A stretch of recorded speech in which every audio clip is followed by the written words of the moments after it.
আজকে দেশনেত্রী Begum Khaleda Zia gold cup football টুর্নামেন্টের চূড়ান্ত খেলা। আমরা 24 তারিখ থেকে আজকে পর্যন্ত 8টা টিমের অংশগ্রহণে আজকে এই চূড়ান্ত খেলার পৌঁছেছি এবং এই চূড়ান্ত খেলা সফলভাবে সম্পন্ন হবে আশা করছি। সেই সঙ্গে আমরা এই ধরনের টুর্নামেন্ট, দেশনেত্রী বেগম খালেদা জিয়া ফুটবল টুর্নামেন্ট আমরা আরো করার পরিকল্পনা রয়েছে আমাদের। প্রতি বছরই আমরা সেটা করার চেষ্টা করব এবং সুস্থ মাঠের প্রাণবন্ত হয়ে উঠুক মাঠ, এটা আমরা চাইবো।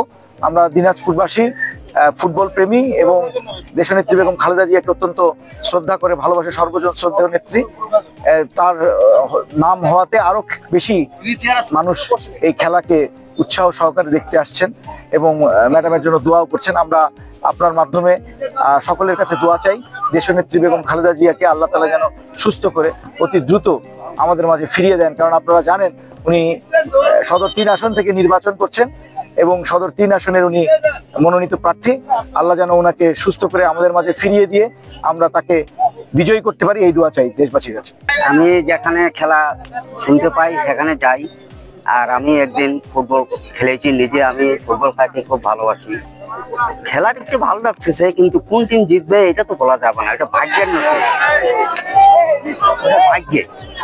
অন্যান্য নেতারা চমৎকার একটা লাল গালিচা পিছিয়ে রেখে চমৎকার একটা আবার দেশনেত্রীর জন্য একটা ক্রেস্ট, অনেক বড় একটা ক্রেস্ট তৈরি করে ওখানে চেয়ারটাকে সাজিয়ে রেখেছেন, অর্থাৎ চেয়ার ফাঁকা।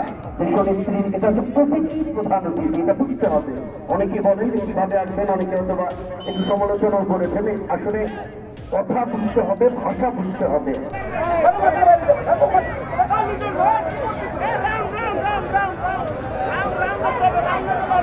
খালি রাউন্ড দাও তাহলে হবে, হাত ধরে রাউন্ড দাও।